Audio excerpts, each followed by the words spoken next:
सबको मेरा सलाम, सबको मेरा जय मसीह की। दोस्तों, आज एक मैं नए विषय के साथ, एक नए टॉपिक के साथ आपके सामने आया हूँ और आज हम एक टॉपिक पे बात करें और वो टॉपिक यह है कि जब परमेश्वर दुनिया बना रहे थे तब वो कहाँ थे? Question mark. दोस्तों, मैं एक वीडियो देख रहा था जिसमें साइंस जर्नी वाले एक व्यक्ति से सवाल कर रहे थे, तो मैं उसी सवाल का जवाब अपनी इस वीडियो से दूंगा कि परमेश्वर कहाँ था। आज हम यही जान और उस भाई का सवाल का जवाब हम देंगे जो वो अपनी वीडियो में वो किसी से क्वेश्चन कर रहा था, जो मुझे अंदर से गाइड हुआ कि मुझे इसके सवाल का जवाब देना ही है। आइए हम जानते हैं। एक छोटा सा सीधा सा जवाब है, परमेश्वर किसी जगह में सीमित नहीं है दोस्तों, वह स्वयं अस्तित्व है।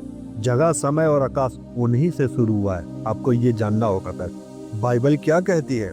उत्पत्ति अध्याय 1:1 में, आदि में परमेश्वर ने आकाश और पृथ्वी की सृष्टि की। अब यहाँ पे ध्यान देने वाली बात यह है कि जब परमेश्वर ने आकाश बनाया तो उससे पहले आकाश था ही नहीं। ये आपको जानना हो। जब परमेश्वर ने समय शुरू किया तो उससे पहले समय भी नहीं था। ये भी आपको समझना हो।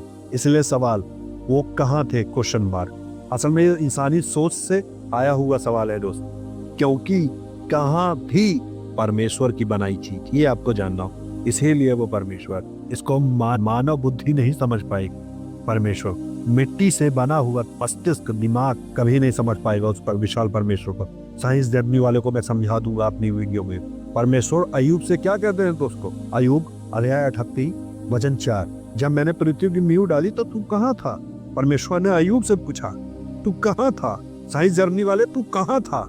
जो तेरे मन में ये सवाल आया, तू कहाँ था तब जब परमेश्वर पृथ्वी की नींव डाल रहा? तो अपने दिमाग की बुद्धि को बंद कर दे। परमेश्वर से सवाल मत कर वो कहाँ था। परमेश्वर तुम्हारे इन सवालों से परे है, तू कभी नहीं समझ पाएगा उस विशाल परमेश्वर। अब आपको ये समझना होगा कि परमेश्वर सृष्टि से पहले भी थे।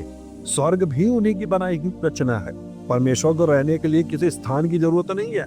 परमेश्वर कहीं भी रह सकता है, वो किसी को भी क्रिएट कर सकता है। अब आप ये नहीं डिसाइड करोगे वो कहाँ रहता है, क्यों रहता है। आप अपने बनाने वाले अपने बाप से पूछोगे ये सवाल। परमेश्वर अनंत है। भजन संहिता की पुस्तक अध्याय 90:2 में, पहाड़ों के उत्पन्न होने से पहले अनादि से अनंत तक तू ही परमेश्वर है। समझे साइंस जर्नी वाले?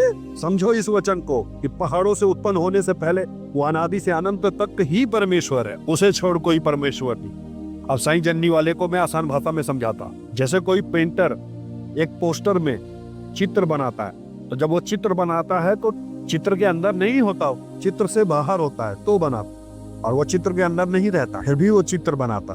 वैसे ही परमेश्वर है। जब वो सब कुछ को बना रहा था तो जरूरी नहीं वो उसके अंदर रहे तभी बने, वो कहीं भी रहकर बना दे।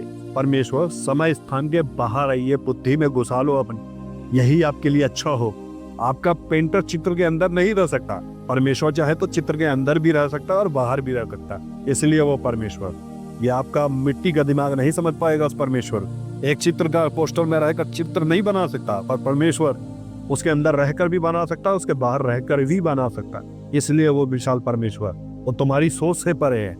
यूहन्ना की पुस्तक अध्याय 1:1 क्या कहता है? आदि में वचन था और उसी के द्वारा सब कुछ उत्पन्न हुआ। तो वचन ने सब कुछ को उत्पन्न किया, यानी परमेश्वर ने सब कुछ को उत्पन्न किया। सिर्फ उसके मुख से निकले शब्द ने सब चीजों को क्रिएट कर दिए। पर उसने मनुष्य को जब बनाया तो उसने अपने हाथों से ना। ये है हमारा परमेश्वर। तुम्हें नहीं समझ में आएगा, तुम निर्बुद्धि हो, तुम्हारे दिमाग नहीं है, नहीं तो ये सवाल तुम्हारे ध्यान में ना आया होगा। आइए हम यूहन्ना की पुस्तक अध्याय 1:14 से जानेंगे। वचन देह बना और हमारे बीच में रहा, मतलब डेरा किया हमारे बीच। वही परमेश्वर जिसने शब्द के द्वारा पूरी दुनिया को क्रिएट, पूरे विश्व को क्रिएट किया, वही हमारे बीच में डेरा, जो सृष्टि के समय स्थान से परे था, वही यीशु में होकर हमारे बीच विला की। आपको ये दिमाग में, मस्तिष्क में घुसा लेना है, परमेश्वर किसी जगह में नहीं रहते, बल्कि हर जगह उसमें रहती। ये आपके दिमाग में घुसाना है पहले तो। सब कुछ उसी से है, वो सब कुछ से नहीं। ये अपने दिमाग में डाल लो आज ये बात। आशा करता हूँ कि ये मेरा संदेश आप लोगों को अच्छा लगा होगा और समझ में आया हो। अब आप लोगों को जवाब देने लायक हो गए हो। मैं फिर आऊंगा एक नए विषय के साथ, एक नए टॉपिक के साथ। सबको मेरा सलाम, सबको मेरा जय मसीह की।